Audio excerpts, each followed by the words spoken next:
Hello, welcome to another week of Pick 3 DST, where I give you 3 defenses I like and 1 defense I think you should stay away from. If you want my full weekly rankings, you can click on the link below, and that will be updated during the week for injuries, weather, etc. That link will also take you to my full BOD rankings, best overall defense, which is my season-long rankings that takes into account my favorite metrics for defense, like pressure rate, QB hurry rate, turnover rate, and all things like that. That's all explained in the link. So let's jump right in. My stud defense for the week is the Arizona Cardinals.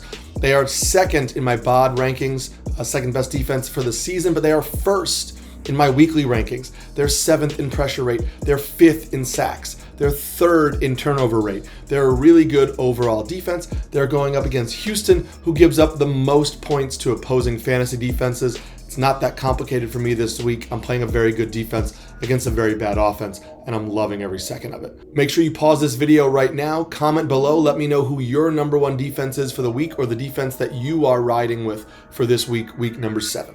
We're going to move to my solid defense. It's the Tampa Bay Bucks.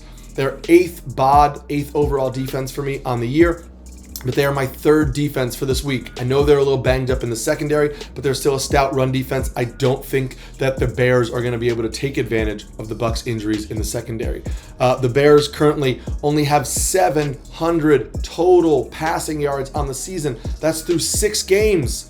For comparison's sake, the Bucks have over 2,000 passing yards in the same amount of games. This is not an offense that's going to push the ball down the field. On top of it, the Bears are 30th in sacks allowed, so I do think that Tampa's going to bring the pressure. They're going to confuse Justin Fields. They can lead to a bunch of sacks and some turnovers. My sleeper defense for the week is the Cleveland Browns. I know people are off them. I see them outside of the top 15. I know they haven't performed as well. I'm buying in. They're a top 10 defense for me this week. They're 2nd in pressure rate. They're 3rd in sacks, and the Broncos are 30th in sacks allowed. So I do think the Browns are going to be able to get some sacks. The Broncos are also giving up the 5th most points to opposing defenses. I think this is going to be an ugly Thursday night game. Not a lot of points scored, a lot of sacks, maybe a few turnovers. I want both sides of the ball defensively if I can, but I think the Browns, because they're ranked so low, are a good sleeper pick for this week.